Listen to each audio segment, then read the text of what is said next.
정치톡 시작합니다. 강경화 외교부 장관 남편, 추미애 법무부 장관 아들, 이 문제로 강경화와 추미애가 문재인 정권의 불공정, 특권과 반칙 대표 선수로 떠올랐습니다.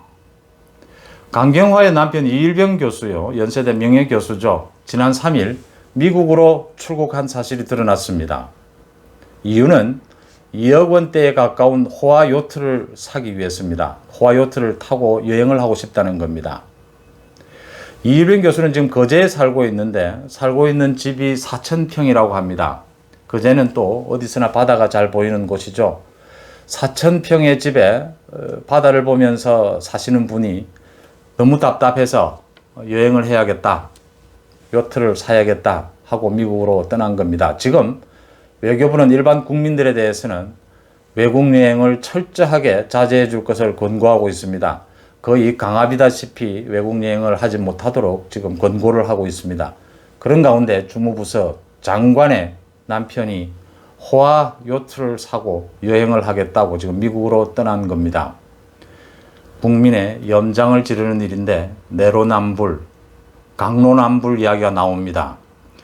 많은 지금 국민들이 우리는 젊은 층들은 우리는 지금 신혼여행도 미루고 있는데 이게 무슨 특권이냐. 조로남불에 이어서 추미애는 추로남불, 조로남불은 조국이죠. 이제 강경화는 강로남불이냐.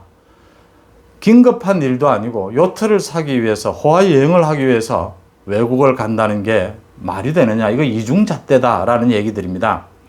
심상정 정의당 대표 얘기를 들어봅시다. 연휴 중에 드러난 강 장관 남편의 요트 여행 출국은 들끓는 민심에 기름을 부었다. 내 삶을 사는 건데 다른 사람 때문에 양보해야 하느냐라고 말하는데 이건 정말 모든 국민들이 극도의 절제와 인내로 코로나를 이겨내기 위해서, 견뎌내기 위해서 하고 있는데 국민을 모욕한 것 아니냐 이렇게 이야기를 했습니다. 여당에서도 이거 부적절하다는 이야기가 이낙연, 김태년 쭉 이야기가 다 나왔습니다. 한쪽에서는 사생활이니까 보호하자 이런 이야기도 있고요. 이걸 지금 사생활 문제로 치부하고 넘어갈 수 없는 게요. 이 주무부처의 장관의 남편이 그 가족이 이렇게 다른 일도 아니고 요트 여행을 하기 위해서 미국 여행을 갔다. 그 다음에 주무장관은 송구하다라고 하면서도 지금 도저히 남편과는 대화가 되지 않는다 이런 식의 얘기입니다. 그 다음 추미애 법무부 장관 아들 문제예요. 동부지검 검찰은 무혐의 결론을 내렸습니다. 그 다음에 면죄부를 준 거죠. 근데 문제가 생겼습니다. 추미애로부터 청탁이든 문의든 받았던 그 군인 두 사람요, 대위 두 사람은 지금 처벌을 받을 위험에 처했습니다. 청탁을 한 사람은 무혐의인데 그 청탁을 받은 군인은 처벌을 받게 됐다는 겁니다.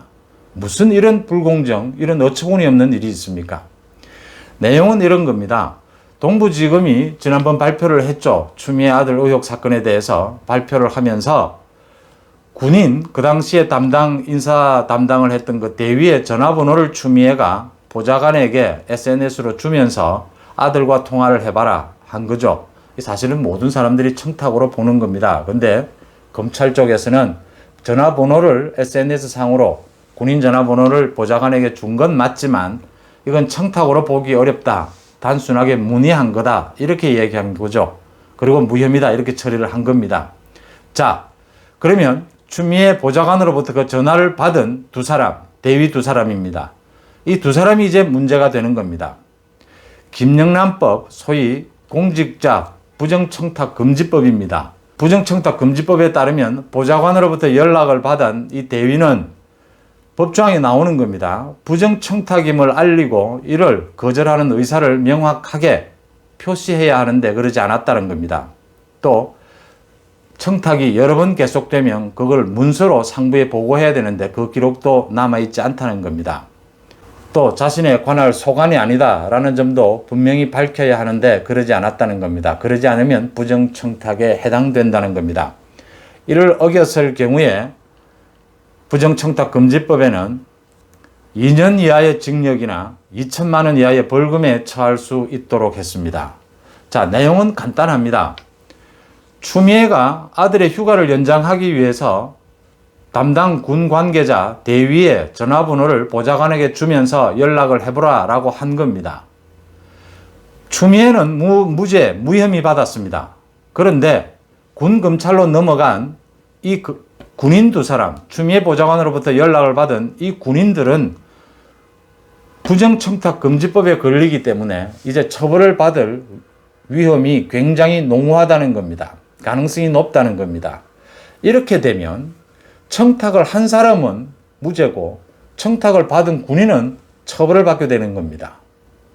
이런 불공정, 이런 반칙이 어디에 있습니까? 지금 군 검찰이 굉장히 당황하고 있다는데 왜 이런 일이 생겼을까요?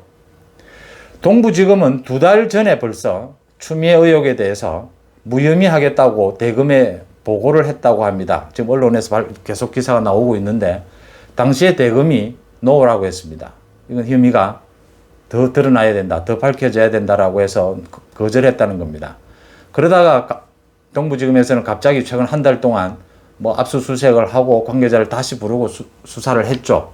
그리고 내놓은 결과에 무혐의였습니다. 무혐의를 하면서 대검의 지시에 의해서 추미애가 SNS상을 통해서 군인의 전화번호를 보좌관에게 준 것을 발표하도록 했다는 겁니다. 이게 발표된 것이 지금 이 문제를 낳고 있는 겁니다. 자, 군 검찰에 의해서 군인 두 사람은 처벌될 가능성이 높습니다. 그렇게 되면 다시 돌아옵니다. 추미애는 무혐의, 면죄부를 줘도 되는 겁니까? 이건 단순 문의라고 지금 동부지검에서 하고 무혐의 처리를 했는데 이걸 단순 문의라고 볼 수도 없고요. 지금 그 청탁을 받은 군인 측에서 처벌을 받게 된다면 추미애 아들에 대한 문제는 다시 재수사가 불거질 수밖에 없는 대목입니다. 강경화의 남편, 추미애의 아들, 문재인 대통령은 오늘 지난 3일이었죠. 경찰 차량 300대를 동원해 4km에 걸쳐서 소위 재인 산성을 쌓고 광화문에 개미새끼 한 마리 얼씬하지 못하게 했습니다. 이유는 코로나 방역을 해야 된다고 했습니다.